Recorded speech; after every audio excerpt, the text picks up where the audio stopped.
Un feliz sábado para todos. Nuevamente nos encontramos a través de la red para compartir la palabra de Dios, para adorar, para confirmar que está todo bien en nuestra alma, que con Dios estamos seguros. Quiero comenzar compartiendo con ustedes algunas cosas lindas que están pasando. No todo es sombra en estos 40 días o en esta transición que estamos viviendo o en esta crisis. Dios está manifestando. Quiero darle especialmente un saludo a la iglesia de Forest City y a todos los que se conectan con nosotros a través de la red.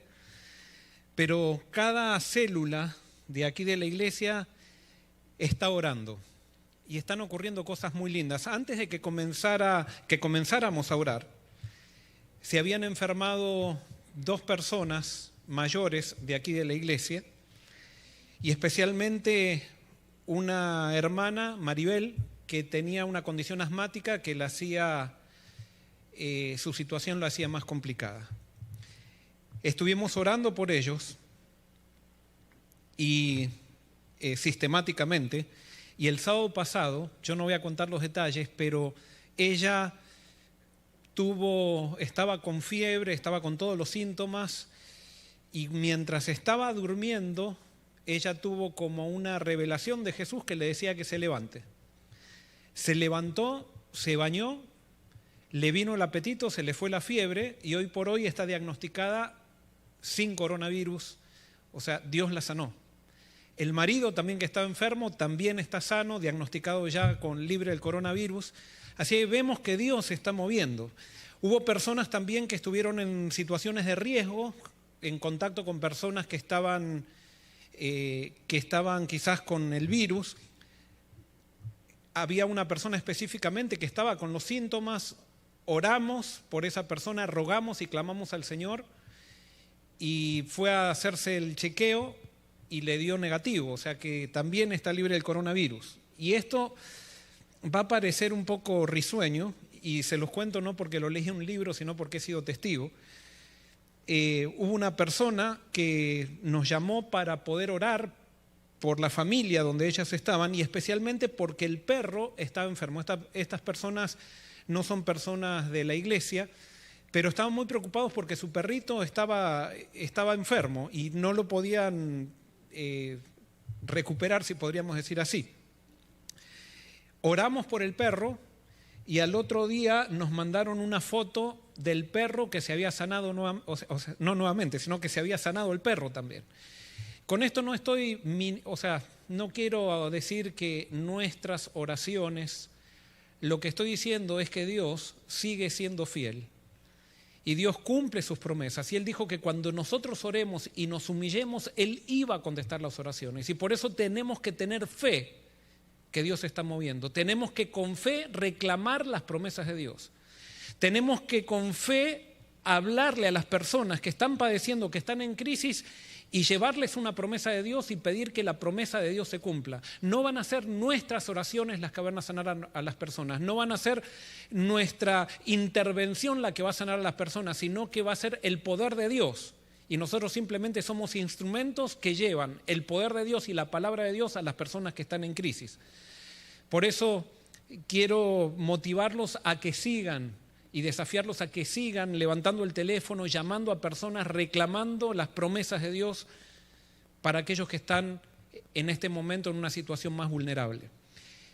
Quiero también decirles que estamos queriendo hacer una base de datos con todos nuestros amigos y por eso los invitamos a todos los que nos están viendo, sean de la iglesia de Forest City o no sean de la iglesia de Forest City, que vayan a la página nuestra de internet, a la página iglesiafc.info y ahí entonces pueden poner su nombre o poner sus datos personales en el sentido de poner su email y poner su WhatsApp. Nos interesaría a nosotros hacer una base de datos para poder estar comunicándonos con ustedes y estamos planificando algunas cosas más para el futuro, como seminarios, como por ejemplo, una de las cosas que estamos pensando hacer es un seminario sobre relaciones. En este momento que estamos todos encerrados en la casa y las relaciones se hacen un poquito más difíciles y salen las cosas que hemos escondido debajo de la alfombra sin querer. y ahora tenemos que enfrentarlas. Más adelante también vamos a dar cursos de cómo enseñar la Biblia. Si usted quiere ser un instrumento en las manos de Dios para enseñarle a otro la Biblia y nunca tuvo ese privilegio, que para mí es la obra misionera más elevada que existe, enseñarle a alguien el camino de Dios.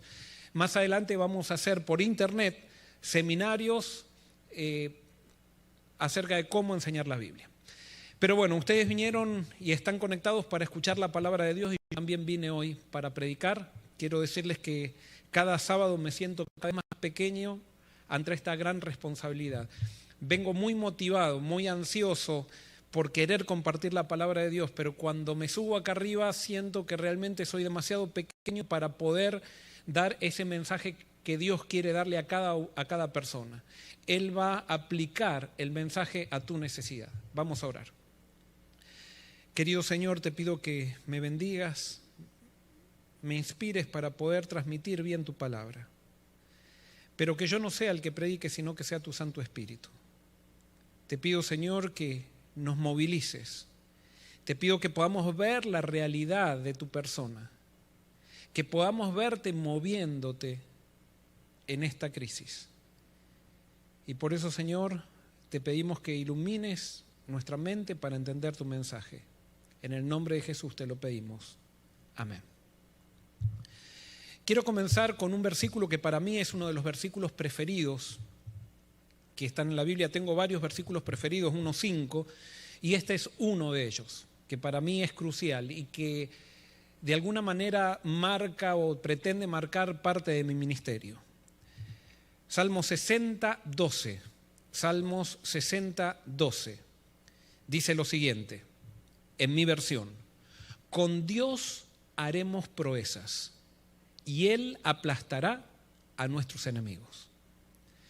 Este es mi versículo, uno de mis versículos preferidos, pero resulta que en esta versión, que es la que yo tengo, está mal traducido porque dice: con Dios haremos proezas, o sea, con Dios haremos grandes cosas, con Dios haremos cosas imposibles. Pero en realidad, en el hebreo, la palabra no es con Dios haremos proezas, sino que en el hebreo dice: en Dios haremos proezas. Y esto es muy importante porque la diferencia con y en hace una diferencia bastante grande. Cuando yo digo con Dios voy a hacer algo, me pone a mí como compañero de Dios o a Dios como compañero mío. No es con Dios, es en Dios que haremos proezas. En Dios se significa, en las versiones, por ejemplo, de inglés dice through God, o sea, a través de Dios haremos grandes cosas, a través de Dios haremos proezas. O sea que no es con Dios, sino es a través de Él. O sea, no es acompañando a Dios, sino yendo detrás de Él, porque dice después, en el versículo dice: y Él aplastará a nuestros enemigos. Fíjate que este versículo no dice que tú aplastarás con Dios a los enemigos, sino que dice que Dios será el que aplaste a los enemigos cuando tú andes en Él o camines a través de Él. Es Dios el que pelea nuestras batallas. No somos nosotros. Nosotros simplemente nos conectamos a Él. Nosotros simplemente tenemos que aceptar que es a través de Él que realizaremos grandes cosas. Y esto es un concepto muy importante que está en toda la Biblia. Vamos ahora, por ejemplo, a Éxodo. Lo llevo a Éxodo, capítulo 14. Y ustedes saben muy bien la historia. Israel había sido liberado de Egipto. Dios lo había liberado, y cuando salen de Egipto, la nube que ellos seguían los lleva por un camino que era ilógico para lo que ellos pensaban que tenía que ser. ¿Por qué? Porque Canaán quedaba para un lado, Dios les había prometido que los llevaría a Canaán, sin embargo la nube estaba yendo para otro. Y así son los caminos de Dios. Siempre digo lo mismo, cuando Jesús te pidió o te llamó para su servicio, no te pidió que lo entiendas, simplemente te pidió que lo sigas. Y tú tienes que decir, cuando vas siguiendo a Dios y todos te preguntan hacia dónde estás yendo, tú lo único que puedes decir es: yo no sé nada, lo único que sé es que Dios sabe. Y los israelitas estaban un poquito ansiosos porque entonces Dios los estaba llevando, o la nube los estaba llevando hacia un mar. Y en eso que entran a un mar, entran en un desfiladero, cuando estaban en frente del mar, entran en un desfiladero de montañas que tenían 2 montañas a los costados, y después comienzan a ver a los egipcios que vienen a perseguirlos, que se habían arrepentido de haberlos dejado ir. Y entonces se encuentran con una crisis, se encuentran en un callejón sin salida. Y entonces en ese contexto podemos ver lo que sucede. Vamos, Éxodo 14, 9 en adelante, dice: los egipcios los siguieron con toda la caballería y los carros del faraón, su gente de a caballo y todo su ejército. Los alcanzaron donde estaban acampados junto al mar, cerca a Pijahirot, frente a Baal-Zephón. Cuando el faraón se hubo acercado, los hijos de Israel alzaron sus ojos y vieron que los egipcios venían tras ellos, por lo que los hijos de Israel clamaron a Jehová llenos de temor y dijeron a Moisés: ¿no había sepulcros en Egipto que nos has sacado para que muramos en el desierto? ¿Por qué nos has hecho esto? ¿Por qué nos has sacado de Egipto? Ya te lo decíamos cuando estábamos en Egipto: déjanos servir a los egipcios, porque mejor nos es servir a los egipcios que morir en el desierto. Es interesante, los israelitas tenían muy poca experiencia personal con Dios. Y esa experiencia personal con Dios, cuando tenía una crisis, en vez de mirar al Dios que los estaba guiando, ellos tenían la costumbre de mirar a las circunstancias en que estaban viviendo. Y si tú quieres que te falte la fe, mira a tu alrededor. Si tú quieres que te falte la fe, mira a tus circunstancias. Porque cuando tú mires a tus circunstancias, lo único que vas a hacer es dudar del Dios que te llamó. Porque cuando Dios te guía, Dios te lleva por caminos que son ilógicos para la razón humana. Pero son muy lógicos con la dinámica divina. Pero por eso tú tienes que empezar a entender quién es Dios. Y para entender quién es Dios tienes que ejercer fe. Solamente tienes que seguirlo a pesar de que no entiendas. Y los israelitas entonces, cuando empezaron a ver las circunstancias, comenzaron a preferir la esclavitud antes que vivir en libertad. La libertad que da la fe. Y eso es lo que nos pasa a nosotros muchas veces cuando no entendemos, cuando estamos en estas crisis. Queremos volver para atrás, empezamos a decidir, a optar por la esclavitud antes que vivir la experiencia de fe, de seguir a Dios. Pero ahora entonces no quiero detenerme a mí. De cada situación que hable hoy puede haber un sermón para cada situación. Pero me quiero detener en lo que Moisés les respondió al pueblo. Versículo 13 dice: Moisés respondió al pueblo: no temáis, estad firmes y ved la salvación que Jehová os hará hoy. Porque los egipcios que hoy habéis visto, no los volveréis a ver nunca más. Jehová peleará por vosotros y vosotros estaréis tranquilos. Jehová peleará por vosotros y vosotros estaréis tranquilos. ¿De quién es la batalla? ¿Es nuestra? No es con Dios haremos proezas, sino que es a través de Dios, porque Él aplastará a nuestros enemigos. Él será el que se encargará de resolver nuestras circunstancias. Solamente lo único que tenemos que hacer es no perder la vista de Él. No dejar de mirar a Dios.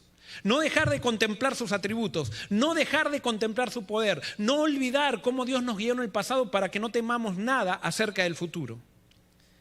Es interesante que Moisés, después de decirle esto a los israelitas, en el versículo 15 dice: entonces Jehová dijo a Moisés: ¿por qué clamas a mí? Di a los hijos de Israel que marchen. Y tú alza tu vara, extiende tu mano sobre el mar y divídelo, para que los hijos de Israel pasen por medio del mar en seco. Moisés clama a Dios, después de haberle dicho al pueblo que Jehová pelearía por ellos. Esto me dice que Moisés tenía una experiencia con Dios. ¿Y dónde había desarrollado esa experiencia con Dios Moisés? Moisés había desarrollado esa experiencia con Dios cuidando ovejas 40 años en el desierto. Él había aprendido a poner cada situación que tenía, cada situación difícil, aunque sea una situación chiquita, había aprendido a buscar a Dios. No dejar a Dios como último recurso, sino poner a Dios en primer recurso en todo, cosa chica o cosa grande. Y como él estaba acostumbrado a poner a Dios en las cosas chicas, entonces cuando venían las cosas grandes, él ya sabía la dinámica de Dios. La dinámica de Dios es que tú no eres el que pelea tus batallas, es Él el que va a pelear la guerra. Es Él el que aplastará a tus enemigos. Tú solamente tienes que buscarlo. Tienes que buscar para ver cuál es la orden que te da. Y ahora es interesante porque Dios le da una orden bastante ilógica nuevamente a Moisés. Moisés la entendía. Y por eso, gracias a que Moisés tenía fe, pasó lo que pasó después. Pero era bastante ilógica nuevamente para el pueblo, porque Dios podría haberle dicho al pueblo que vayan y enfrenten a los egipcios. Tenían más probabilidades de vivir enfrentando a los egipcios que metiéndose en el mar. Si enfrentaban a los egipcios, quizás algún israelita iba a quedar vivo, pero metiéndose en el mar, de acuerdo a la lógica humana, todos iban a morir. Todos. O sea que Dios le dice, avanza y enfrenta el problema más grande. Tu problema más grande es el mar, entonces no enfrentes el problema más chico. Enfrenta conmigo el problema más grande porque yo voy a pelear tu batalla. Y a los egipcios no lo verás más. No te concentres en los egipcios, simplemente concéntrate en mí y avanza. Para mí tiene mucho esto que ver con lo que estamos viviendo. Nosotros no nos podemos quedar paralizados en esta cuarentena. Nosotros no nos podemos quedar esperando que nos den una orden del gobierno para salir. Y con esto no quiero decir que tenemos que desafiar las órdenes del gobierno, no. Lo que estoy diciendo es que esto no nos puede paralizar. Nosotros tenemos que seguir avanzando. Nosotros tenemos que seguir enfrentando cosas. Cumpliendo con las órdenes sociales, colaborando con la sociedad y con la comunidad. Pero nosotros tenemos que seguir avanzando. ¿Por qué? Porque Jehová peleará por nosotros y nosotros estaremos tranquilos. Esa es la dinámica de Dios. Quiero llevarlo, fíjense, a Deuteronomio. Ahora, ese mismo pueblo, después de un año, se encuentra frente a Canaán. Y ustedes ya saben la historia. Se encuentran frente a Canaán. Dios les da la oportunidad de entrar a Canaán rápido. Les dice que no se hagan problema, que Él les va a entregar esa tierra. Sin embargo, el pueblo duda. Y entonces Moisés, que estaba haciendo un repaso de la historia antes de morirse, les trae este acontecimiento, nuevamente les muestra a los israelitas esto que sucedió. Los israelitas se desanimaron y cuando vinieron, ustedes conocen la historia, cuando vinieron los espías y 10 espías comenzaron a dar un informe negativo o empezaron a describir las circunstancias que había en Canaán, empezaron a describir los gigantes, empezaron a describir las ciudades amuralladas. Todos comenzaron a desanimarse porque dejaron de mirar a Dios para mirar a las circunstancias. Pero entonces en ese contexto, Moisés les dice lo siguiente, versículo 29, Deuteronomios 1, 29, dice así: entonces os dije, no temáis ni tengáis miedo de ellos. Jehová vuestro Dios, el cual va delante de vosotros, peleará por vosotros conforme a todas las cosas que hizo por vosotros en Egipto ante vuestros ojos. ¿Quién iba a pelear por los israelitas? Dios. ¿De quién es la batalla? Es de Dios, no es tuya.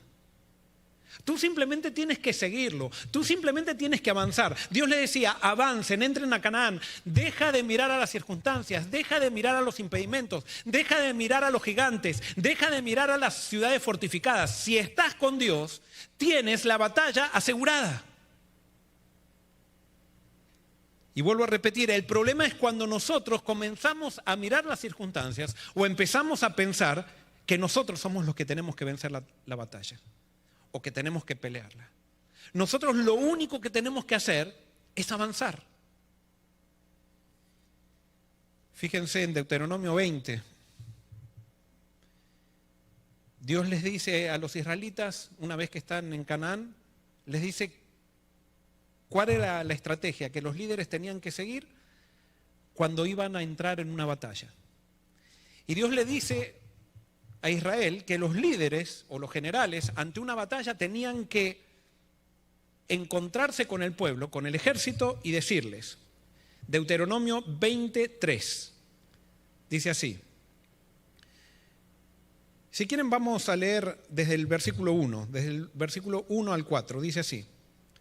Cuando salgas a la guerra contra tus enemigos, si ves caballos, carros y un pueblo más numeroso que tú, no les tengas temor, porque Jehová tu Dios, el que te sacó de la tierra de Egipto, está contigo. Y cuando os acerquéis para combatir, se pondrá en pie el sacerdote y hablará al pueblo. Le dirá, oye Israel, vosotros os juntáis hoy en batalla contra vuestros enemigos. No desmaye vuestro corazón. No temáis ni os azoréis, ni tampoco os desalentéis delante de ellos, porque Jehová vuestro Dios va con vosotros para pelear por vosotros contra vuestros enemigos para salvaros. Eso era lo que tenía que decir el sacerdote o los generales cada vez que iban a la batalla. Dice, Jehová Dios, no tengan temor cuando miren los caballos, cuando miren, no tengan temor porque Jehová está con ustedes para pelear. Y fíjense que no dice para pelear con vosotros contra vuestros enemigos, sino que dice para pelear por vosotros. A través de Dios haremos proezas y Él aplastará a nuestros enemigos. Simplemente tenemos que buscar a Dios, no tenemos que mirar los carros, no tenemos que mirar el número de la gente que va en contra nuestro, no, solamente tenemos que estar seguros de que Dios está con nosotros. Y si Dios está con nosotros, entonces Él va a pelear por nosotros. Por nosotros. Esta dinámica de la batalla está muy clara en Salmos. Salmos capítulo 44. Versículos 5 en adelante. Dice así. Por medio de ti, vuelvo a repetir, por medio de ti sacudiremos a nuestros enemigos.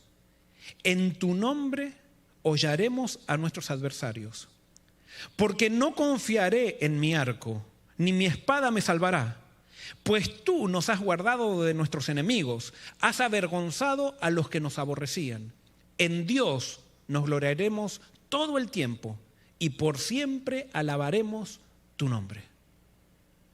Nuevamente repite el mismo concepto. Por medio de ti, a través de ti, en ti, sacudiremos a nuestros enemigos. En ti haremos proezas. Y entonces dice más adelante, no confiaré en el arco, no confiaré en la espada, sino solamente confiaré en ti. Esos son medios que tengo, pero no puedo confiar en eso. Y ahí está el gran problema. Nosotros muchas veces pensamos que las batallas las ganamos con los medios que tenemos en la mano. Y si tenemos pocos medios, quiere decir que no vamos a ganar. Y si tenemos mucho, vamos a ganar. Entonces, con Dios no es así. Con Dios tienes que estar bien claro que la batalla la pelea Él. No es lo que tú tienes que asegura la victoria en la batalla. Y esto es importantísimo. ¿Por qué? Porque nosotros tenemos una enfermedad que tendemos a poner la confianza en lo que tenemos.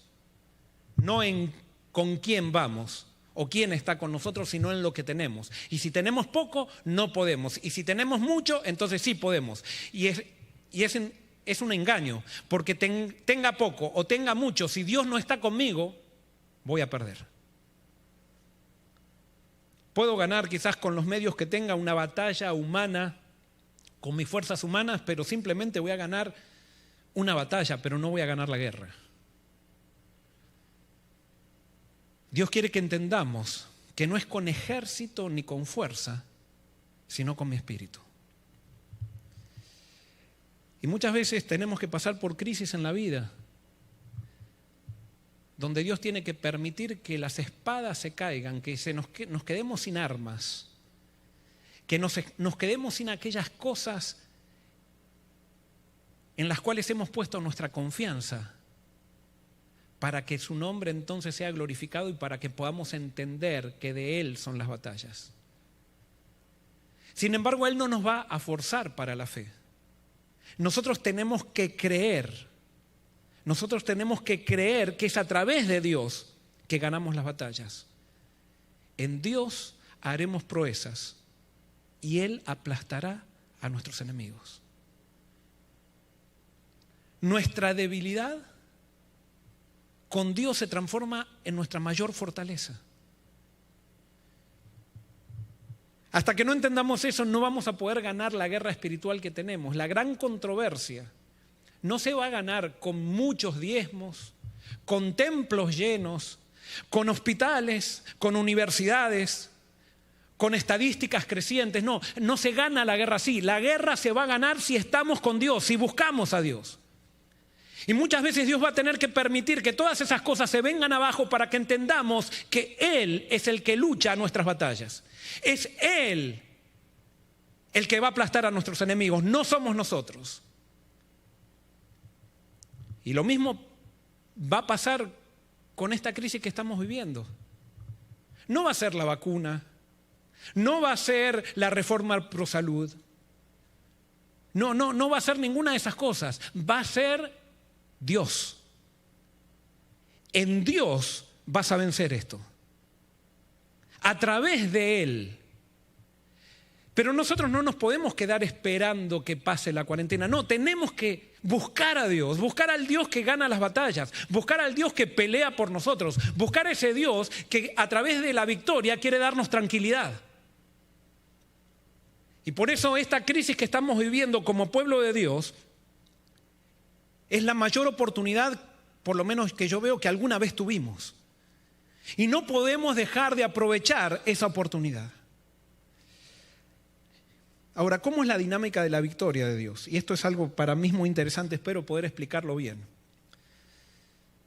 Dios, lo anoté acá, anoté esta frase porque Dios logra la victoria a través de alguien más pequeño. Dios nunca logra la victoria a través de alguien más grande, sino que siempre logra la victoria a través de alguien más pequeño. ¿Cómo lo explico? Satanás se levantó contra nosotros, se levantó contra la humanidad.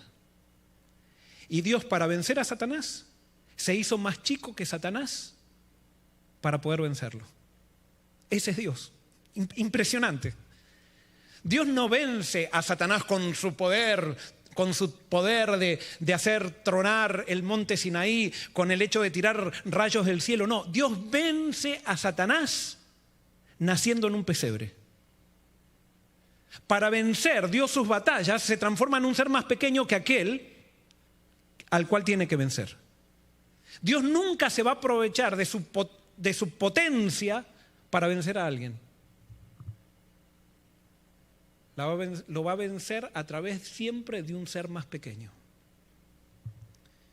Y por eso Jesús, aunque todos lo subestimaron, fue el que venció a Satanás, naciendo en un pesebre y muriendo en una cruz. Y por eso cuando nos estamos empequeñeciendo, posiblemente, estoy seguro, estamos ante la gran victoria.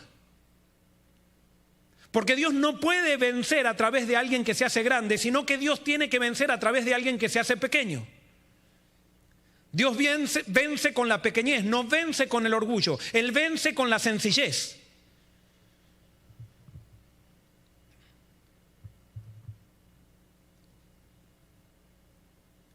Iglesia de Forest City, ahora le voy a hablar a la iglesia de Forest City.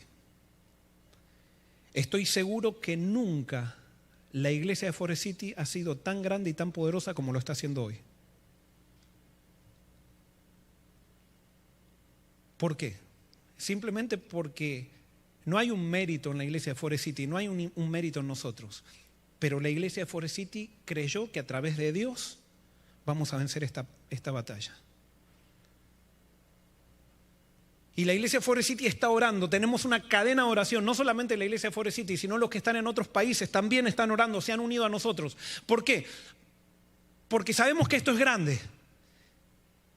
La amenaza que tenemos es grande, pero esta amenaza nos hace pequeños y como nos hace pequeños buscamos a Dios y a través de Dios aplastará Él a nuestros enemigos. Mientras más pequeño eres, más poderoso puede ser.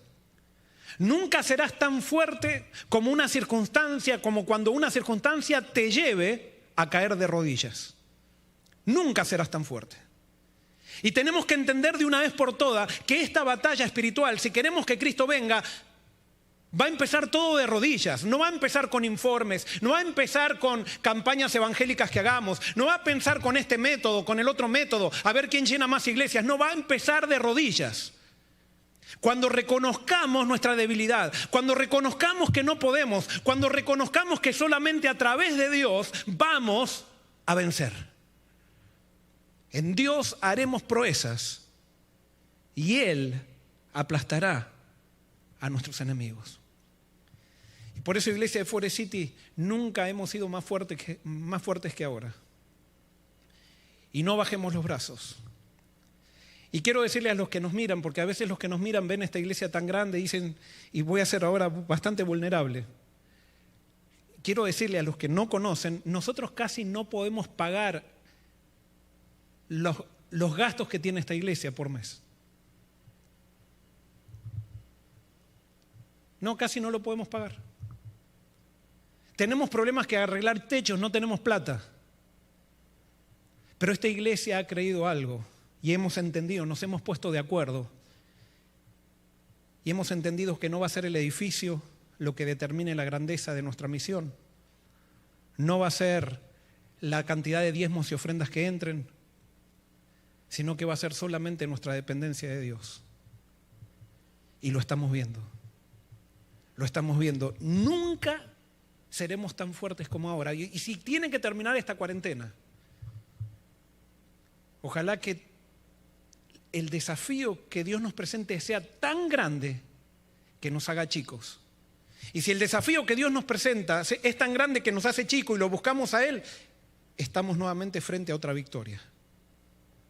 Porque Dios solamente puede vencer a través de alguien que se hace pequeño. Dios nunca va a vencer a través de alguien que se hace grande. Hay una historia que desde chiquitos nos la contaron, que todo lo que estuve aquí diciendo o presentando está resumido en esa historia. Primero de Samuel 17. Primero de Samuel 17, el primer libro de Samuel, capítulo 17. Y aquí encontramos la historia de David. Esa historia que hemos escuchado desde niños y que hemos admirado tanto. David enfrentando a Goliat. David va a visitar a sus hermanos al campamento. Y cuando llega al campamento se da cuenta que hay un gigante que desafía al pueblo de Israel. Y que cuando aparece ese gigante, todo Israel tiembla. Y el gigante, la verdad que hace una propuesta bastante lógica, razonable e inteligente. Dice, ¿por qué nos vamos a pelear todos? No nos peleemos todos. Manden a alguien que pelee conmigo. Y si esa persona me vence a mí, nosotros nos entregamos.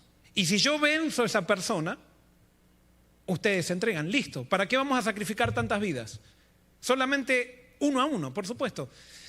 No era que así lo pensaban, sabía que eso no iba a suceder, sabía que nadie se iba a animar. Pero era también esta una manera de hacer sentir mal a Saúl y de ridiculizar a Saúl delante de su pueblo. ¿Por qué? Porque si Goliat era el más alto de todos los filisteos, nosotros sabemos por la Biblia que el más alto de todos los israelitas, ¿quién era?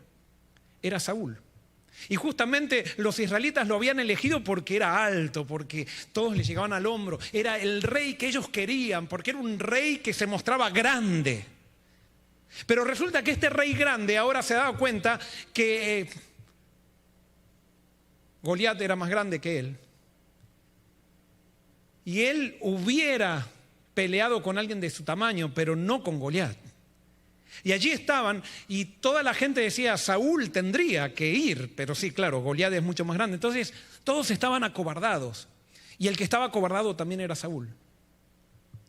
Pero aparece en medio del ejército un jovencito de aparentemente unos 16, 17 años, quizás 15, no sé bien, no estudié la cronología para saber qué edad tenía David en ese momento.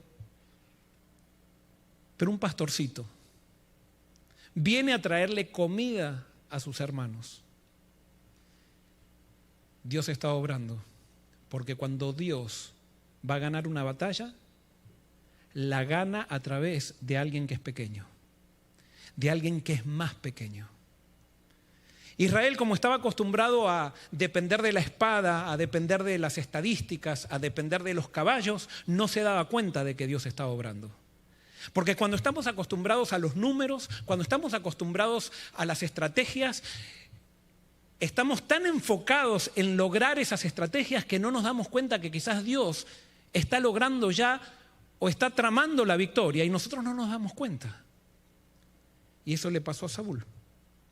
Entonces David, cuando escuchó a Goliat desafiar al pueblo de Dios, se llenó de indignación y dijo: pero ¿cómo nadie hace nada? Pero es que Goliat no está desafiando solamente al rey, está desafiando al Dios de Israel. Pero ¿cómo nadie hace nada? El gran problema era que nadie de ese pueblo, de ese ejército del pueblo de Dios, tenía una relación experimental con Dios. Eran simplemente miembros del pueblo de Dios, pero nunca habían experimentado a Dios en su vida.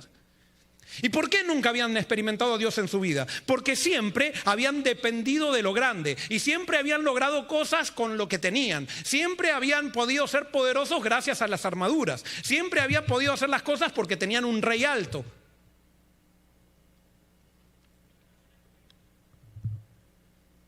No lo podían entender. Cuando David dice eso,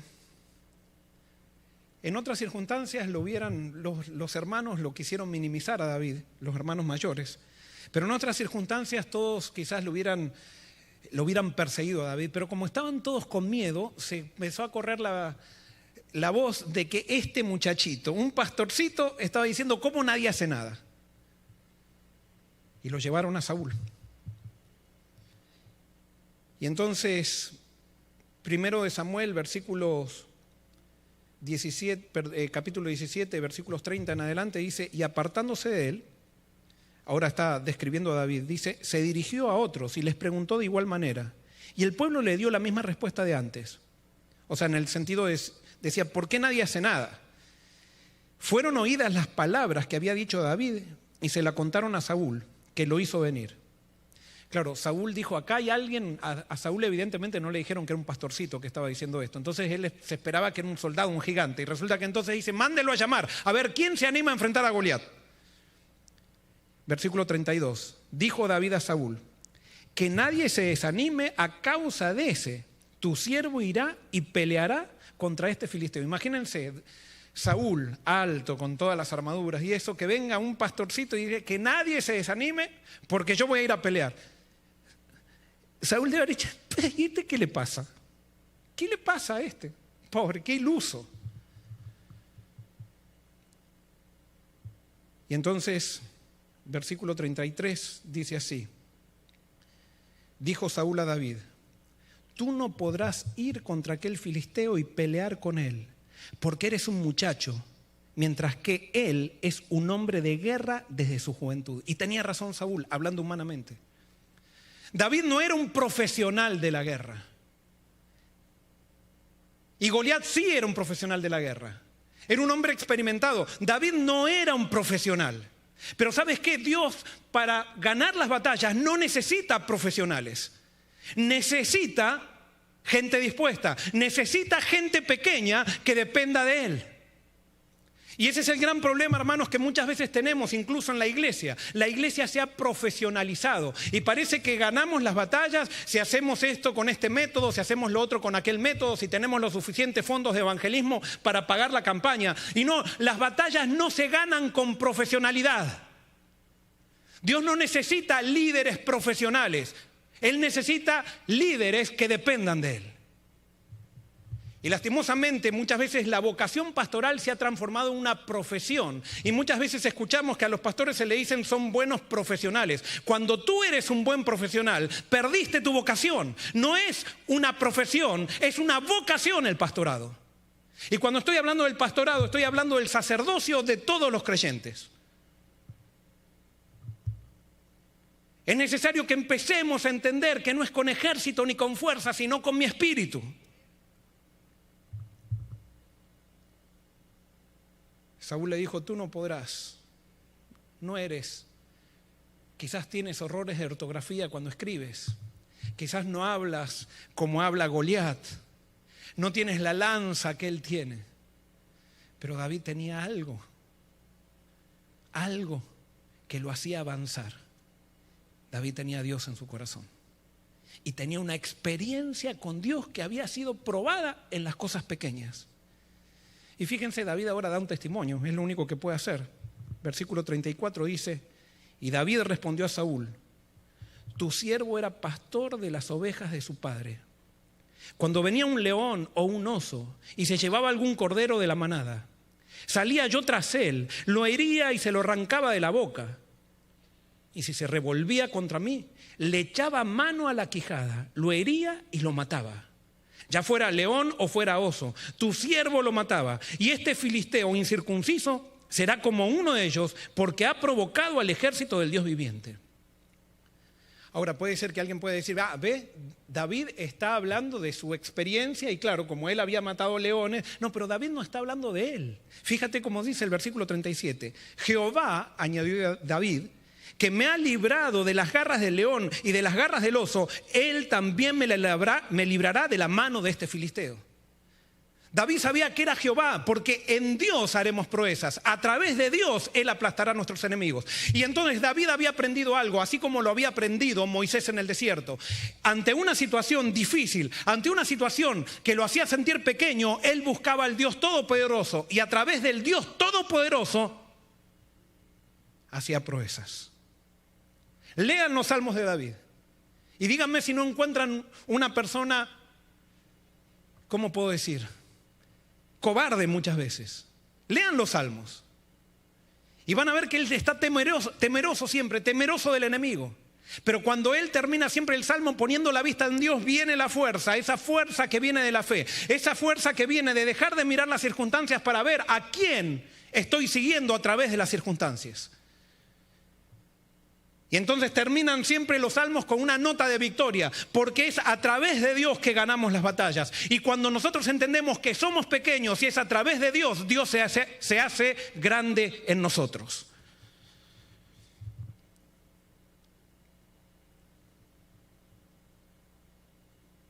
Sigo al final del versículo 37, dijo Saúl a David, ve y que Jehová sea contigo. Saúl vistió a David con sus ropas, puso sobre su cabeza un casco de bronce y lo cubrió con una coraza. Ciñó David la espada sobre sus vestidos y probó a andar, porque nunca había hecho la prueba. Y dijo David a Saúl, no puedo andar con esto, pues nunca lo practiqué. Saúl ahora quería que David para la batalla siga los métodos que él había aprendido en la batalla. Y los métodos no te dan la victoria. El que te da la victoria es Dios. Y tú utilizas los métodos que tú usaste siempre. Y no importa que sean sencillos. Lo importante no son los métodos, lo importante es Dios. Y ojalá que entendamos eso como iglesia. Porque nosotros no podemos poner un método para hacer cosas para todo el mundo. Cada uno tiene que usar el método que probó con Dios y que le funcionó. Porque no es el método Dios lo usa, pero es Dios el que da la victoria. Y por eso en las iglesias tendría que haber libertad de métodos, tendría que haber libertad de que cada uno haga la obra del Señor como aprendió a hacerla. No, pero queremos hacerlos profesionales y a todos ponerles una armadura de Saúl. Y David dijo, no, yo no vine acá a imitar a Saúl. Yo vine a ser David con Dios, el que siempre fui. Y gracias, pero no estoy acostumbrado a esto. No tengo que ser Saúl para ganar una batalla. Y hermano y hermana, yo me acuerdo cuando estábamos en el seminario, muchas veces estaban los grandes evangelistas que predicaban de una manera y entonces estábamos daba la clase el evangelista y entonces todos salían predicando con la misma tono de voz, de la misma manera, y parecían un clon del evangelista. No, tú no eres llamado a imitar a nadie. Tú puedes sacar ideas de alguien, puedes ser inspirado de alguien, pero tú has sido llamado porque eres tú. Eres único. Y por eso no dejes que nadie te ponga su armadura. No dejes que nadie te meta en un molde.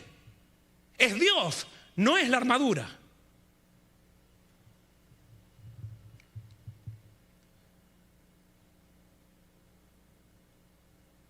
Sigue diciendo, entonces David se quitó aquellas cosas. Gracias a Dios. En el versículo 40 dice, luego tomó en la mano su cayado y escogió 5 piedras lisas del arroyo. Las puso en el saco pastoril en el zurrón que traía y con su honda en la mano se acercó al filisteo. El filisteo fue avanzando y acercándose a David, precedido de su escudero.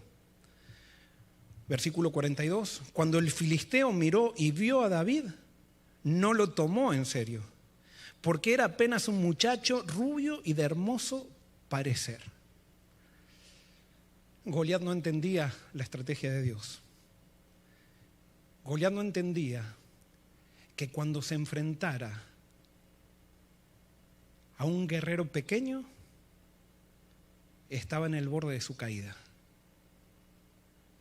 Claro, no era un guerrero pequeño, era un guerrero pequeño que se había agarrado del Dios Todopoderoso. Y por eso no es cuestión de ser pequeño y quedarse en eso. No es cuestión de tener un complejo de inferioridad y quedarse en eso. Es cuestión de aferrarte del Dios Todopoderoso. El filisteo dijo a David, versículo 43, ¿soy yo un perro para que vengas contra mí con palos? Y maldijo a David invocando a sus dioses.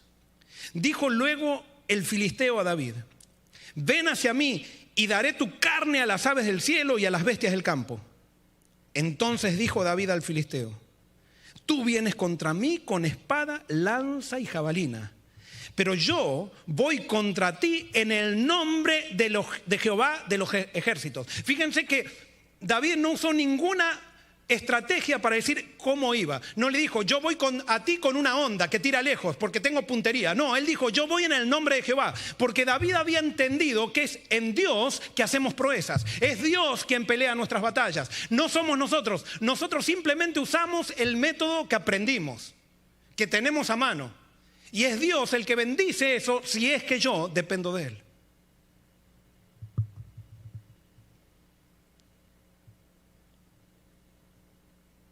Vuelvo a repetir lo que dijo David, versículo 45. Entonces dijo David al filisteo, tú vienes contra mí con espada, lanza y jabalina, pero yo voy contra ti en el nombre de Jehová de los ejércitos, el Dios de los escuadrones de Israel, a quien tú has provocado.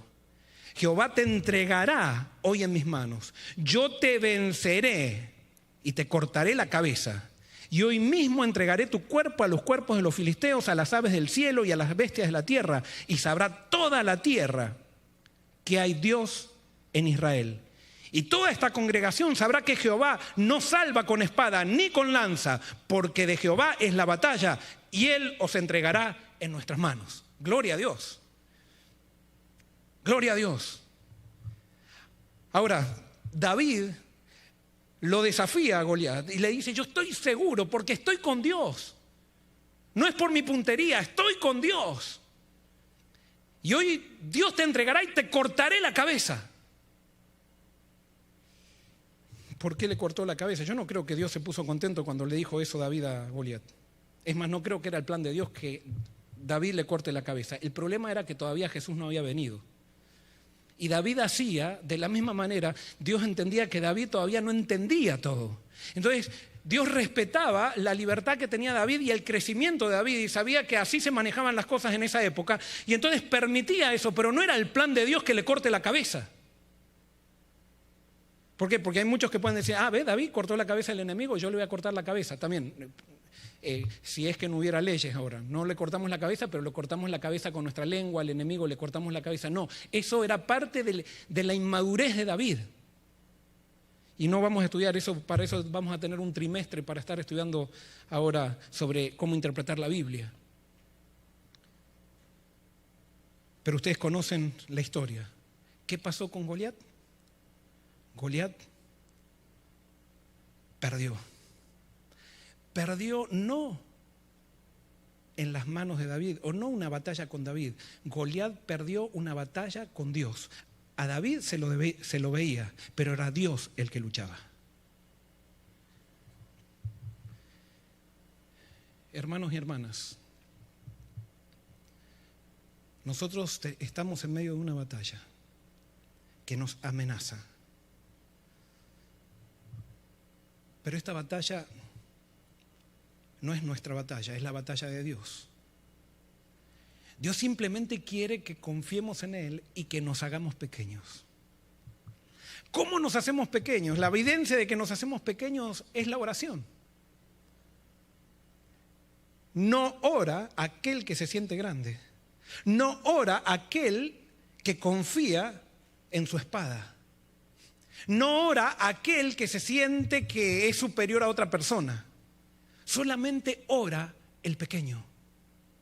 Solamente ora aquel que ha descubierto que Dios se glorifica en nuestra debilidad. Sí, estamos enfrentando una pandemia. Esto es un ensayo. Es un ensayo porque más adelante van a venir gigantes y cuando tengamos que enfrentar gigantes vamos a tener que tener una historia de cómo enfrentamos esto. Y si nosotros simplemente en esta pandemia estamos sentados esperando que la pandemia pase y esperando que no tener la suerte de que a mí no me toque, orando para que Dios para que Dios no permita que me enferme. Pero después va a pasar la pandemia y va a seguir todo igual. No tiene sentido eso. Tenemos que hacernos pequeños, tenemos que humillarnos, tenemos que buscar a Dios. Y alguien puede decir, pero es que yo no siento deseos, es porque te sientes grande. Pero entonces, ¿qué hago? Bueno, búscalo y en la presencia de Dios es imposible que te sientas grande. Es imposible que te sientas grande en la presencia de un Dios que es infinito. El gran problema es que estamos tan lejos de Dios que pensamos que somos grandes. La iglesia nunca ha sido tan poderosa como ahora, si es que aprovechamos esto. La iglesia nunca va a crecer tanto como va a crecer en este momento, si es que aprovechamos entender, si es que queremos entender que no está en las ofrendas nuestro poder, no está en los diezmos nuestro poder, no está en los edificios que tenemos nuestro poder, no está en la capacidad de reservas que tenemos en la conferencia para poder pagar sueldos nuestro poder. No está allí. Si allí está nuestra seguridad, esta es la conferencia más pequeña que existe. Si nuestra seguridad está en el sistema que tenemos mundial de universidades y de escuelas y de todo demás, somos lo más pequeño que existe y nos van a aplastar nuestros enemigos.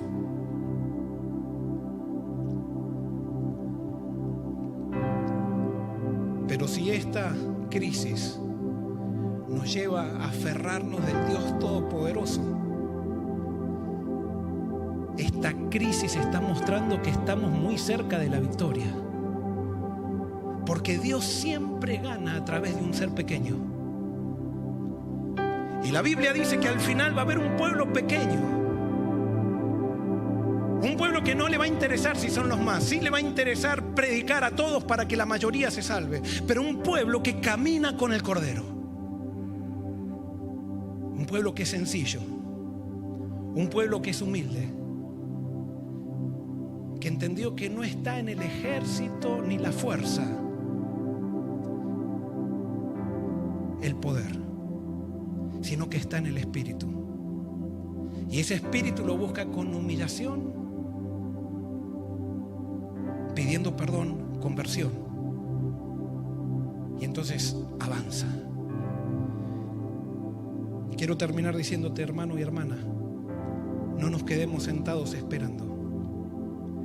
Hemos estado orando por nosotros, estamos orando por nuestros vecinos, pero ahora tenemos que extendernos, tenemos que empezar a orar ahora por la gente que no conoce a Dios. Tenemos que empezar a orar por aquellos que todavía no han tenido la oportunidad de estar aferrados a este Dios todopoderoso. Hemos sido llamados a meter en el ejército de Dios a toda la gente pequeña, a todos aquellos que quieren que Dios sea fuerte en ellos. Y por eso en esta cuarentena la iglesia está más fuerte que nunca. No miremos las circunstancias, miremos a ese Dios que nos guía por las circunstancias. Y todos juntos podremos decir: en Dios haremos proezas, porque Él aplastará a nuestros enemigos. Que Dios te bendiga.